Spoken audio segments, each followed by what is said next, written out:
The marble floors never remembered the souls that kept them shining. They reflected chandeliers, perfume, and power, but not the woman who polished them. Every morning, before the sun had fully made up its mind, Amara Adeyemi rolled her cart from the service elevator and pushed through the county of glass and steel where she worked. She wore the muted uniform of people who are expected to be invisible. Gray shirt, sensible shoes, hair wrapped away from her face. Her back was straight. Her hands knotted, capable moved without fuss over brass and stone, banishing fingerprints and footsteps like erasing words from a chalkboard. The tower she kept immaculate belonged to Whitfield and Vale, a corporation that traded in numbers with too many zeros and decisions that changed other people's lives. Amara had learned the rhythm of the place.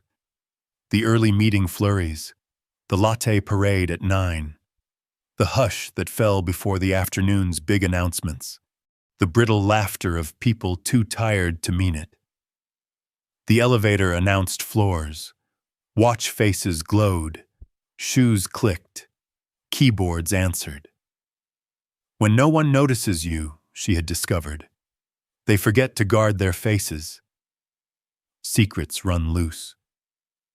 Pride yawns, and the truth appears, ordinary as dust. She carried those truths quietly. Rent was due whether or not she had been addressed with dignity. Utility bills did not listen to complaints. She washed the words, "Ma'am, you missed a spot," from her memory, the same way she scrubbed dried coffee from a conference table. On a Tuesday that would later divide her life cleanly in two, Amara was buffing a column in the lobby when a ripple of perfume and attention came down the escalator. The ripple had a name: Serena Vale. Serena walked as if she owned not merely the tower, but also the air around it. She was the CEO's wife. She was youth and resources arranged to be arresting. She was smiling with the edges. A quartet of friends trailed behind her, each one manicured into a weapon. Serena's shoes announced a $100 sound with every step. Amara, who had long ago mastered the art of tidying herself out of the way, angled her cart to the edge of the marble. Serena's wrist flicked lightly at the woman as at a fly. "Careful where you scrub, sweetheart," Serena sang in a voice lacquered to a shine. "This floor costs more than your first car." A few chuckles from the trailing constellation. Amara went on with her work. It is possible to receive an insult without swallowing it. But today, the smile hovering on Serena's mouth was different, sharper, as if it had arrived sharpened. In her hand, she carried a small, cream-colored box with a satin ribbon. Her friends, electric with expectation, slowed. Serena stopped in front of the cart. Amara's sightline filled with expensive angles and the polite, bored interest of the privileged.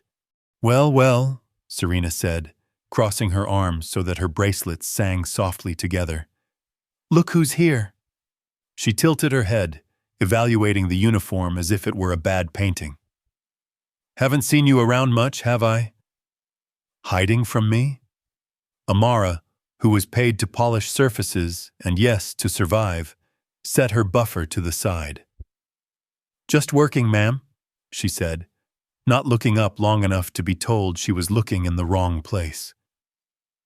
Serena's nails tapped the envelope she now drew from the box. It had gold letters. It had the glimmer of those objects that exist to make other people feel left out. She held it delicately between two fingers and waited until the friends were properly watching. Then the theater. "I've got something for you," she cooed, brandishing the envelope. "A surprise." She extended the paper. Cream stock, thick and sure of itself, a wax seal, calligraphy that belonged to rooms with pianos in them. The script announced, "You are cordially invited to the wedding of Serena Vale and Graham Whitfield. Saturday, 5 o'clock, Bellevue Magnolia Estate. Black tie. The words black tie had the steadied arrogance of expecting to be obeyed. The friends suppressed laughter like a sneeze. Wear whatever you like, of course, Serena added, late syrup sweet. Just try not to come in. She gestured vaguely at Amara's uniform. That. Wouldn't want the catering team to get confused. The laughter let itself loose then. It echoed and then receded. Amara accepted the envelope. Her fingers pressed into it so tightly the paper seemed to thicken. She felt the heat rise beneath her skin. She did not misplace her gaze. "Thank you," she said, in a voice that had learned long ago how to be even. Serena blinked. She had expected the flinch, the little apology with the eyes. "Oh," she said lightly, turning back to her orbit of friends. She said, "Thank you, ladies." How sweet. The quartet allowed themselves another round of giggles as if tipping a waiter. Amara returned to her cart with the envelope held, as if it were made of glass or dynamite. For the first time in a long time, something shifted under her ribs. Not anger exactly, anger was familiar. It burned and was useful, but something that stood up straighter. The service elevator coughed her up to the third-floor walk-up where she rented a small apartment that had, over time, taught itself to be a home.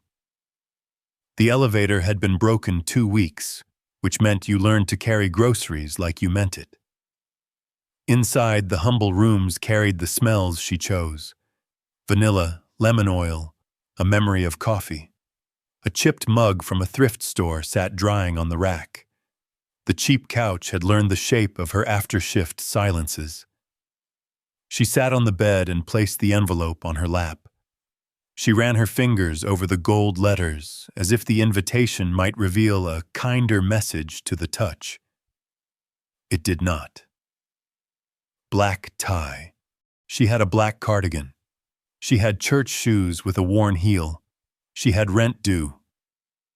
The point was obvious and dull-edged. This was not a welcome.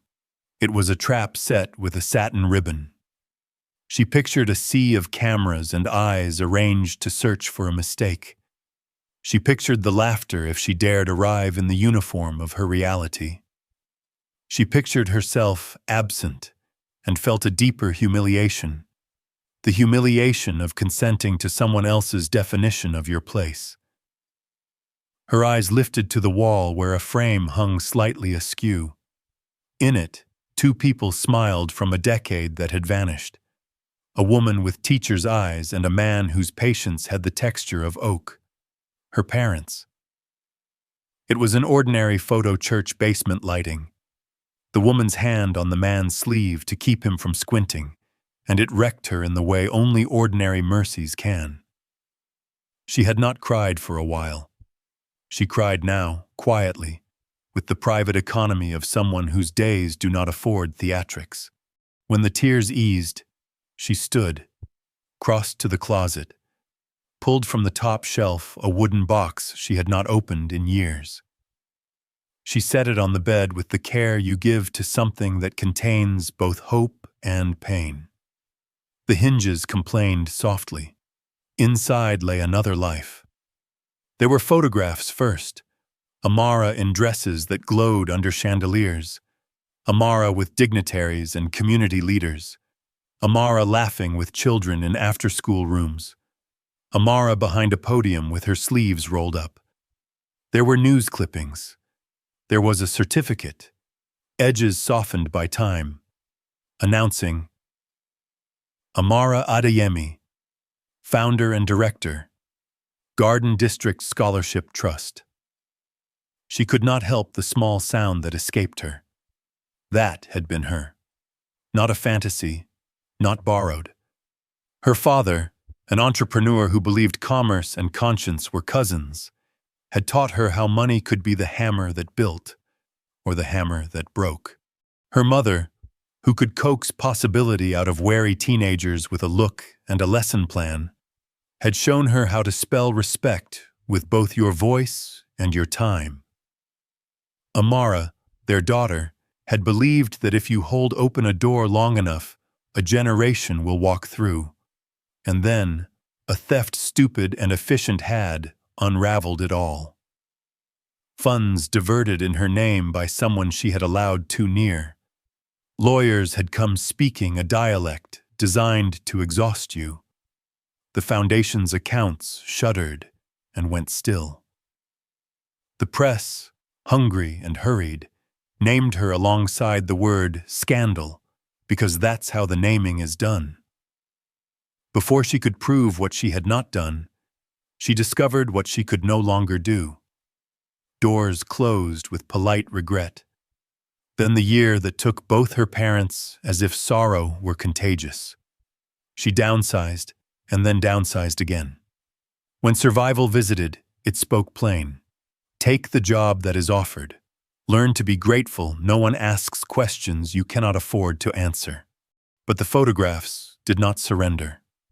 They waited with their mouths open to a bright laughter she had once recognized as her own. A memory sharpened itself. Nadia Laurent.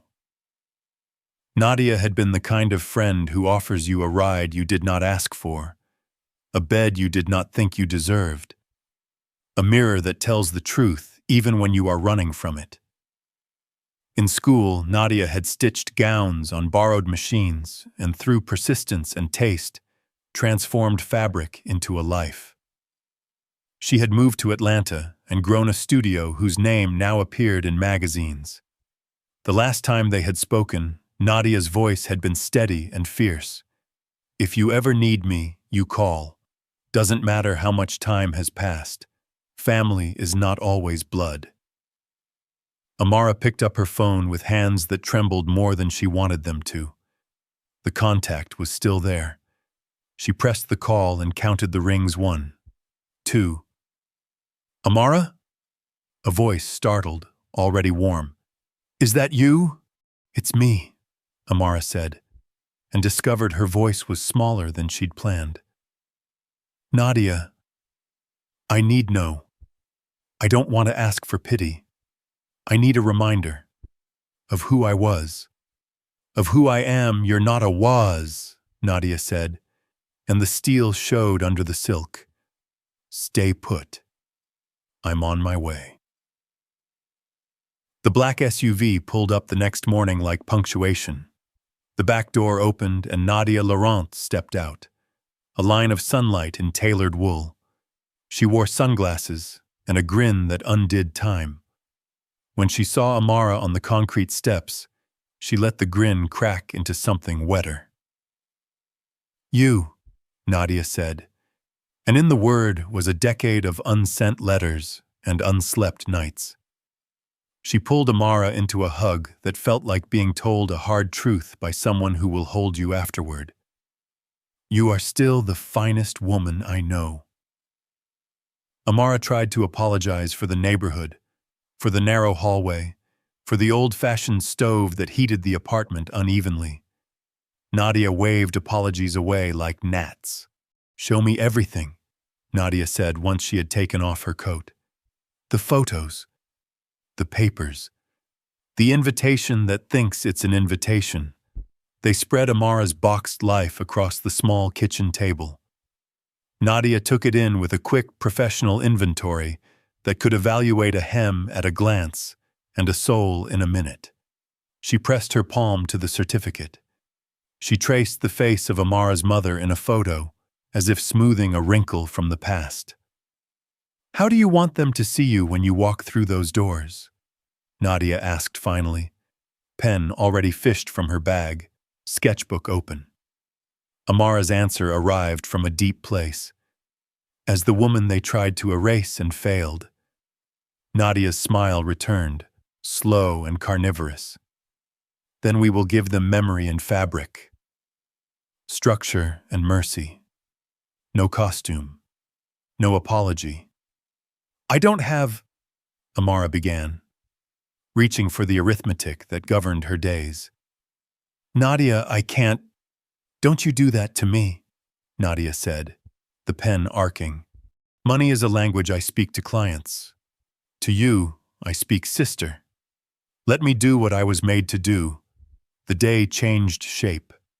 Fabric swatches appeared like small flags. Measurements were taken with reverence. Nadia called a hairdresser she trusted because secrets travel through salons and some heads must be handled by hands that understand more than hair. Earrings were considered, then rejected, and replaced with ones that spoke softly but could be heard. Shoes were measured for the length of a stride that would not be hurried. As the sun slipped behind brick and water tower, the kitchen light caught at the edges of Nadia's sketch. It showed a gown in a deep, relentless black that would not be mistaken for mourning. It would be recognized as dignity. The lines were clean, the shoulders intelligent, the waist a decision. A silk scarf, gold as a promise, would drape across the shoulder like a quiet flame. And at the throat, a single pendant, one dark stone in a white setting, a map of struggle with a center. When you walk in, Nadia said, meeting Amara's eyes over the page, no one will see a janitor. They will see what I see, a sovereign. You won't borrow a crown. You'll wear your own head the way it was always meant to be carried. Amara laughed then, a small, shaking sound that grew. It's not about them, she whispered, as if confessing to the room. I need to see it too. You will, Nadia said. And when you do, they will have no choice. Bellevue Magnolia Estate had been landscaped to make mortals feel they were trespassing on a painting. The trees were disciplined. The fountains recited wealth. The gravel walked like silk under the tires of foreign cars. On the day of the wedding, the sky was one polished blue. Guests moved across the courtyard like small, expensive storms. Serena Vale glowed at the center of it. Her gown did not merely fit, it performed.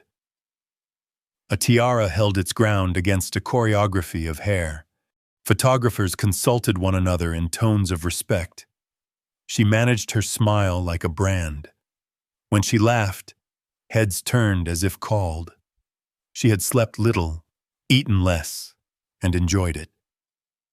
This day was a cathedral built to house her triumph. Graham Whitfield, the groom whose name owned half the signage, stood at her side with the distracted expression of a man who had just received an email he didn't like. He checked his phone. He pocketed it. He said the right things at the right times with the right smile.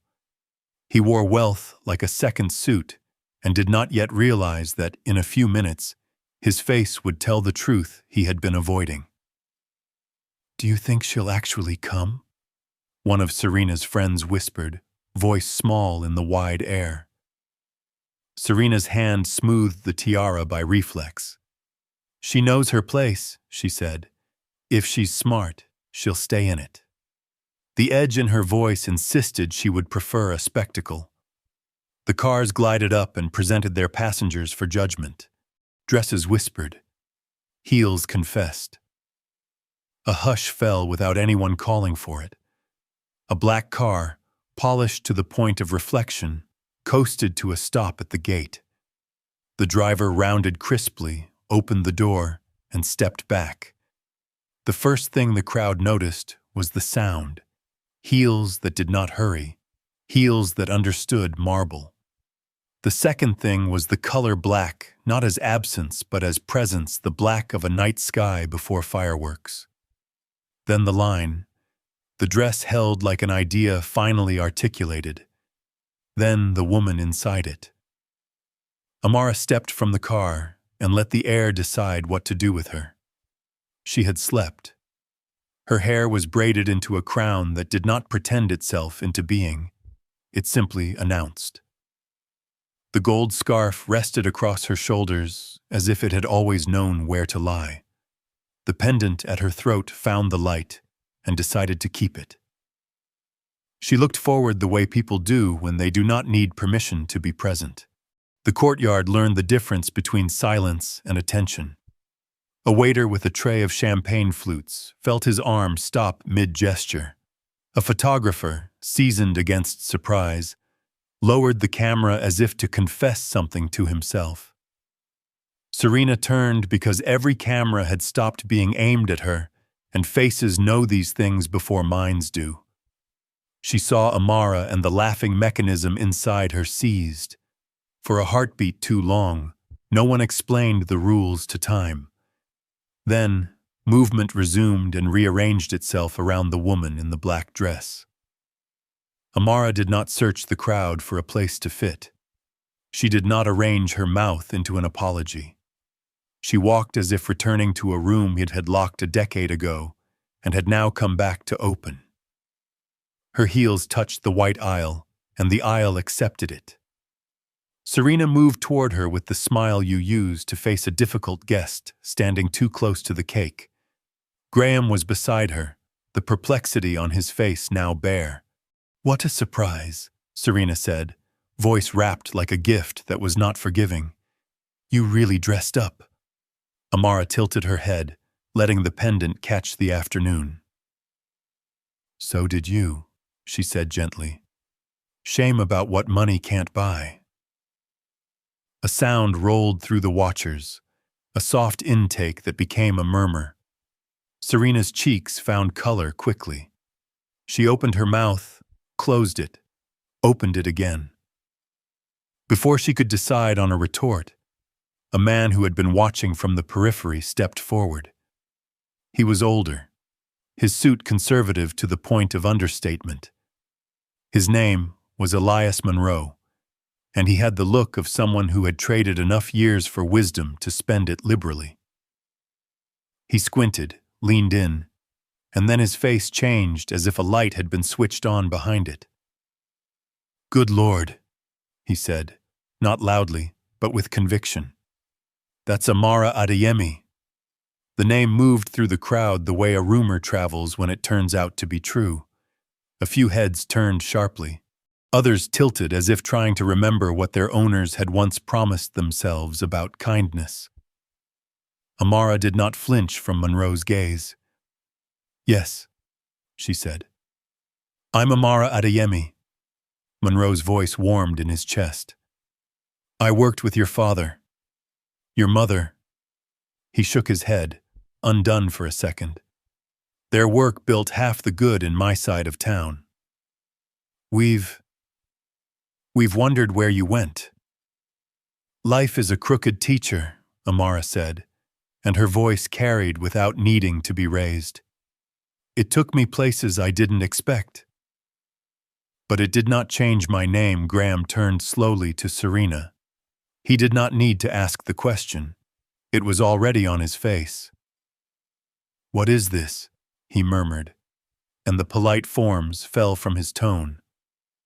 Serena reached for a gaslight she had not lit. "It was a joke," she said finally, thin as tissue. "A harmless one." Graham's jaw set in the way of men who have just discovered what their silence has allowed.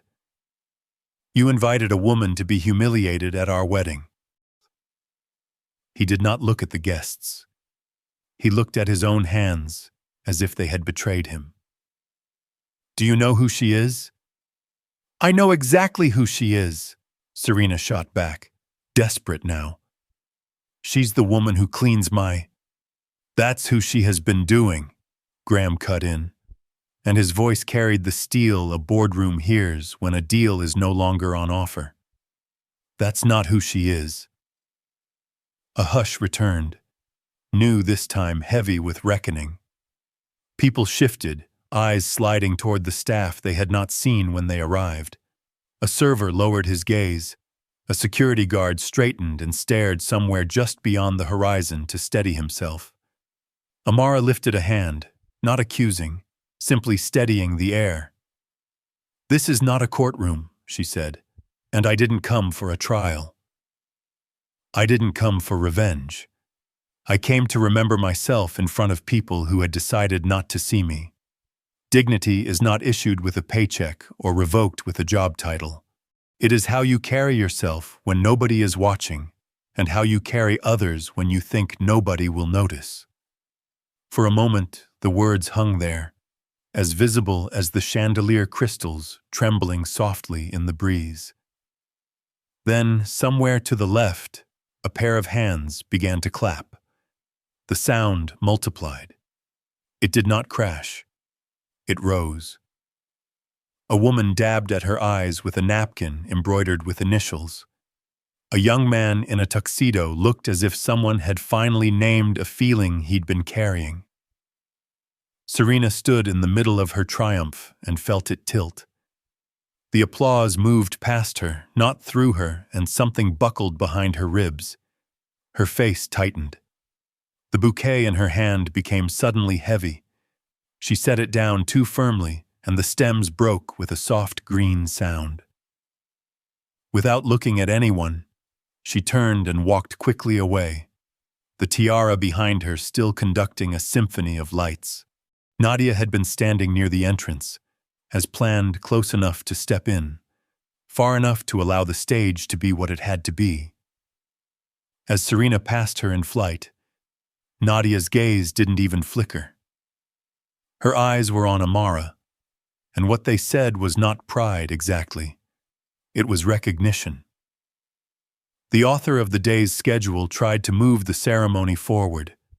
Vows find their places eventually, but by then, something in the air had been rewritten.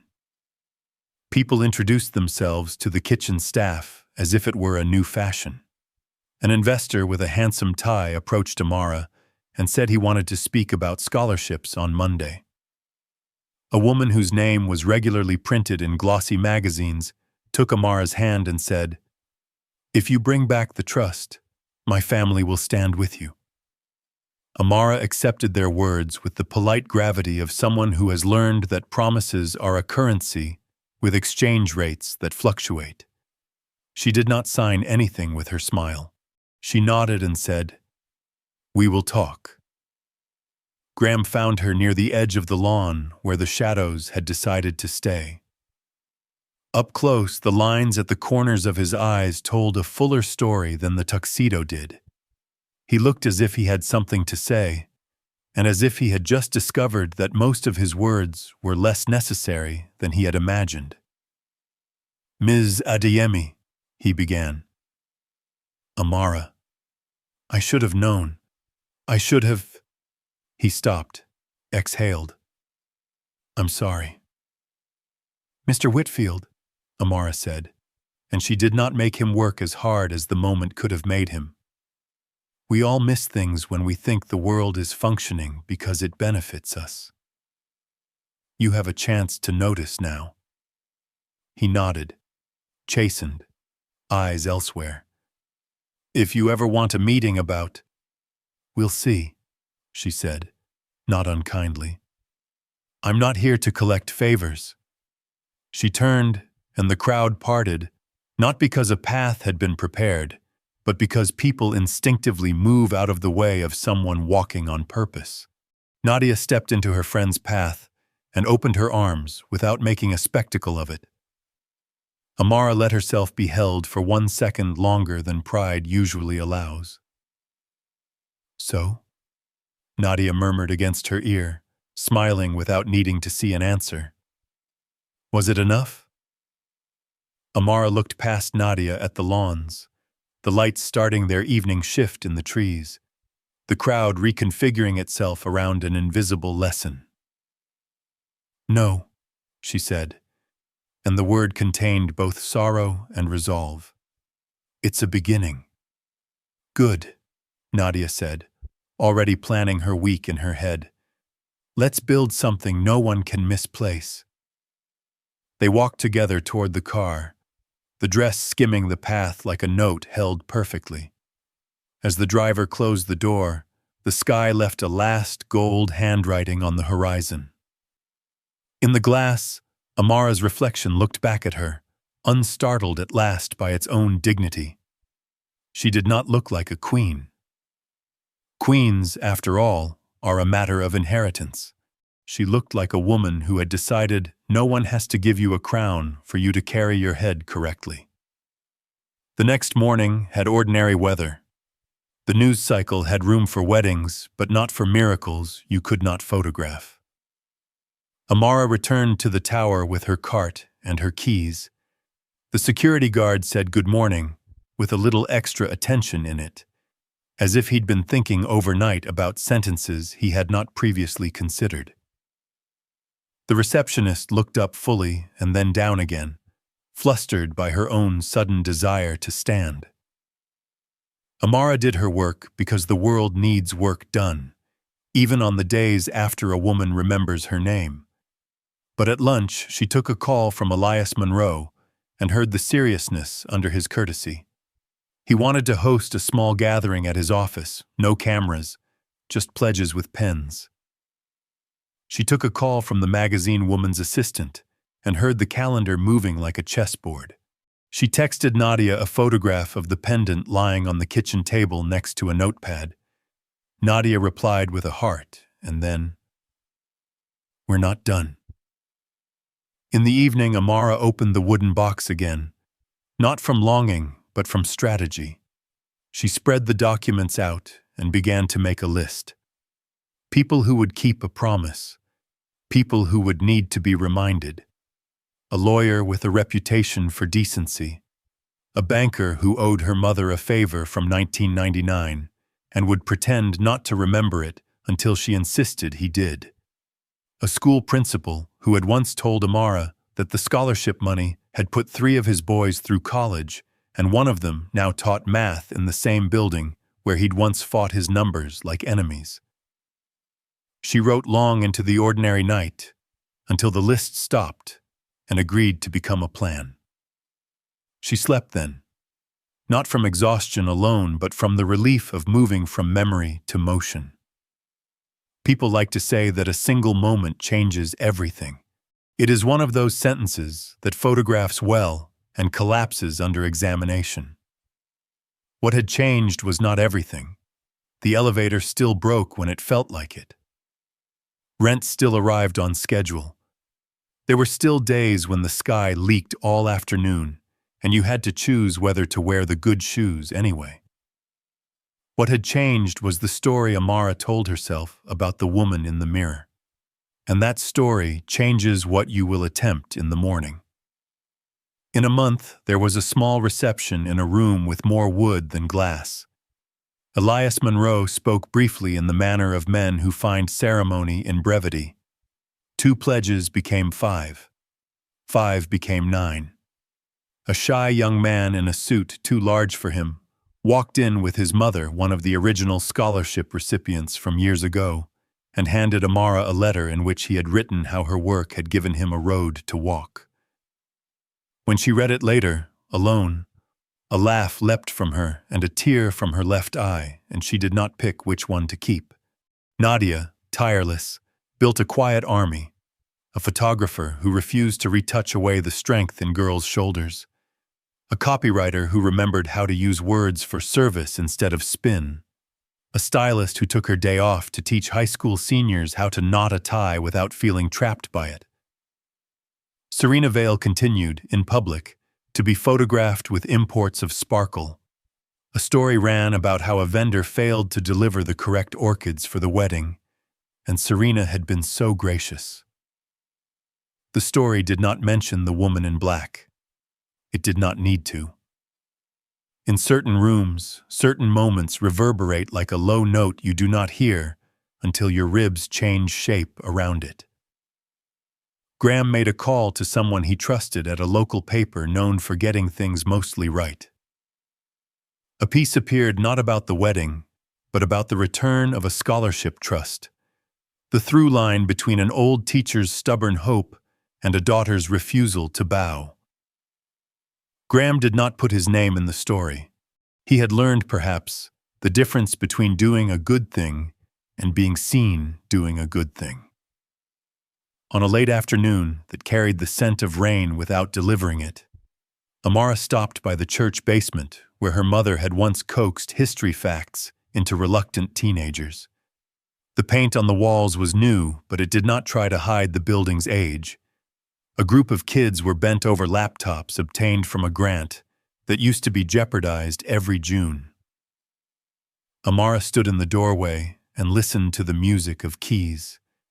A teacher looked up, recognized her, and smiled in the way people do when hope works part-time as recognition. "Ms. Adeyemi," he said, "you coming to help us argue with calculus?" "Soon," she said. "I came to check the lights." He looked up at the fixtures as if checking for a burnout.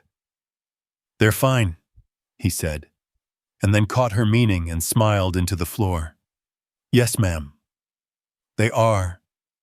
Amara walked home slowly so the day could finish writing itself around her. She did not let herself think much about crowns. She thought about chairs, the ones people need pulled up to tables they were not invited to, the ones people need to stand on to change a light bulb, the ones teachers pull next to a desk so a student who is drowning quietly can discover a hand on the back of the chair and look up. When she reached her building, she paused on the stairs where Nadia had hugged her and felt the small hardness of the pendant against her sternum. She touched it lightly. The stone did not answer. It did not need to. Some reminders, once learned, knit themselves into you. Dignity isn't a costume you put on for special rooms. It's the way you carry yourself and others when no one is watching. Titles and money come and go. Character is what remains when applause stops and the floor still needs scrubbing. If you have a little power, spend it on the people the room forgets. And if you've been made to feel invisible, remember, your story didn't begin with someone else's slight, and it won't end there either.